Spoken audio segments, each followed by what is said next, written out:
मीनू शादी करके अपने ससुराल आई। आते ही कुछ दिनों के अंदर उसने अपना घर, परिवार, ससुराल सब कुछ बहुत अच्छे से संभाला।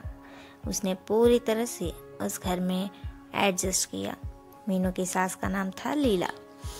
लीला बहुत ही अलग किस्म की औरत थी। उसे सब कुछ खुद ही करना था। पेट की बहुत हल्की थी।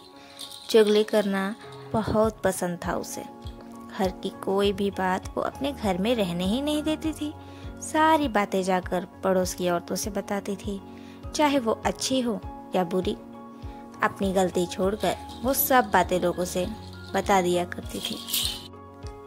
इस बात से लीला का पति हसमुख बहुत परेशान रहता था। उसने कई बार लीला को समझाया भी, पर वो नहीं मानी।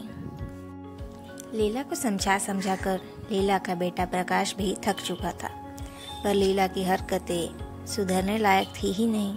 वो चाहकर भी खुद को नहीं सुधार पाई।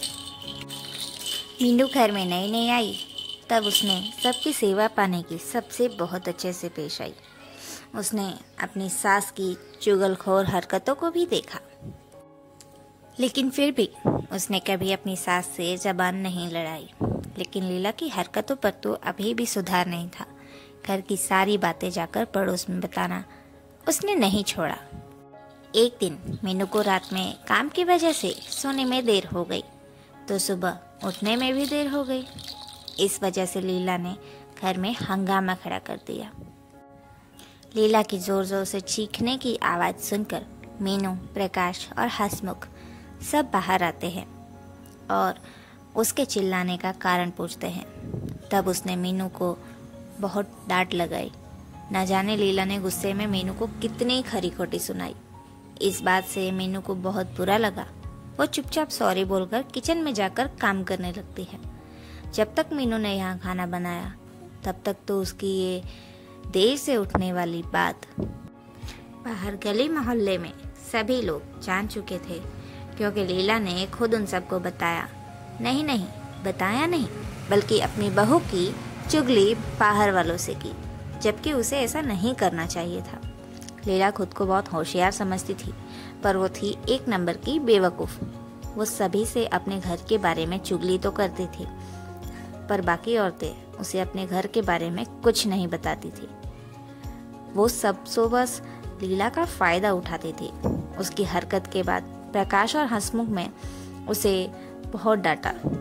तब उसने भी उन दोनों को बहुत सारी खरी खटी सुनाई और घर छोड़कर चली गई, फिर से चुगली करने। और जिससे वो अक्सर चुगली करती थी, उस औरत के घर पर जाकर उसने उससे कहा, आज मेरी बहू की वजह से मेरे पति और बेटे ने मुझे डांटा। बहन, अब मैं 1-2 दिन तुम्हारे घर पर रुकूंगी, ताकि मेरे पति और बेटे को अपनी गलती का एहसास हो जाए। तभी उस औरत ने लीला को अपने घर पर रखने के लिए साफ साफ मना कर दिया। नहीं, तुम मेरे घर पर नहीं रुक सकती बहन। अरे, तुम अपना बहू की चुगली हम सब से करती हो। मेरे घर पर आकर खाओगी और मेरे ही घर की बुराई और चुगली कल को जाकर तुम दूसरों के पास करोगी, तो तुम जैसे पेट की हल्की औरतों को मैं अपने घर में नहीं रखूंगी। कितनी बड़ी चुगलखोर हो तुम।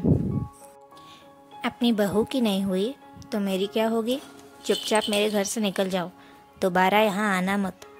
तुम्हारी बहू, तुम्हारा बेटा, तुम जानो। मुझे इन सब झंझट में मत फंसाओ। मुझे अपनी इज्जत बहुत प्यारी है।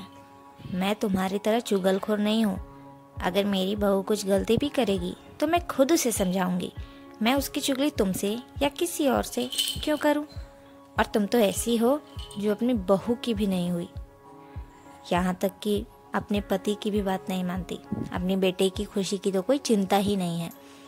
तुम्हें इतनी प्यारी और सुंदर, सुशील, संस्कारी बहू मिली है तुम्हें, और इतना ख्याल रखती है तुम्हारा, दिन रात घर में काम करती है, और एक दिन देर उठी तो तुमने उस पर इतना चिल्लाया।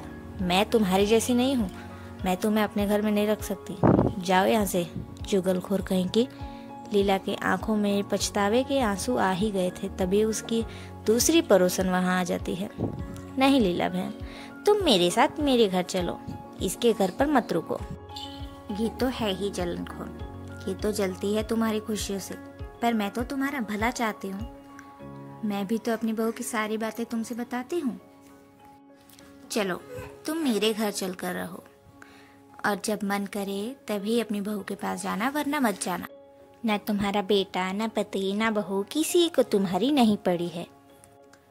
तभी लीला ने उस दूसरी पड़ोसन को एक जोर का थप्पड़ लगाया और कहा, अगर तुम भी अपनी बहू की बातें मतलब चुगलियाँ मुझसे करती हो तो सुधर जाओ, जैसे अभी मैं सुधर गई हूँ। अब मैं किसी के घर नहीं जाऊँगी, मैं अपने घर जाऊँगी और अपनी बहू से माफ़ी मांगूंगी और उसके साथ प्यार से रहूँगी। बहुत बड़ी गलती की मैंने, जो अपनी इतनी प्यारी बहू की चुगली तुम सबसे करती थी और अपने ही घर की इज्जत को दांव पर लगा दिया। पर अब और नहीं, अब मैं अपने घर जा रही हूँ। बेहतर होगा कि तुम भी अपने घर चले जाओ और अपनी बहू की चुगलियाँ करना बंद कर दो।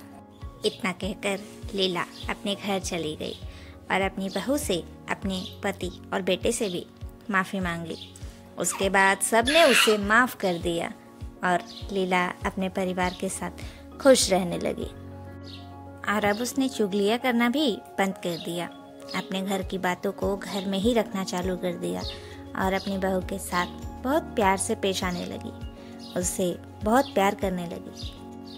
तो दोस्तों, ये था एक चुगलखोर सास से संस्कारी सास तक का सफ़र। हमारी कहानी चुगलखोर सास आपको कैसी लगी, यह हमें कमेंट करके ज़रूर बताइएगा और कहानी को लाइक ज़रूर करें। हमारे चैनल को सब्सक्राइब करना ना भूलें और बेल आइकन ज़रूर दबाएं। ऐसी और भी रोमांचक कहानियाँ सुनने के लिए बने रहिए हमारे चैनल पर।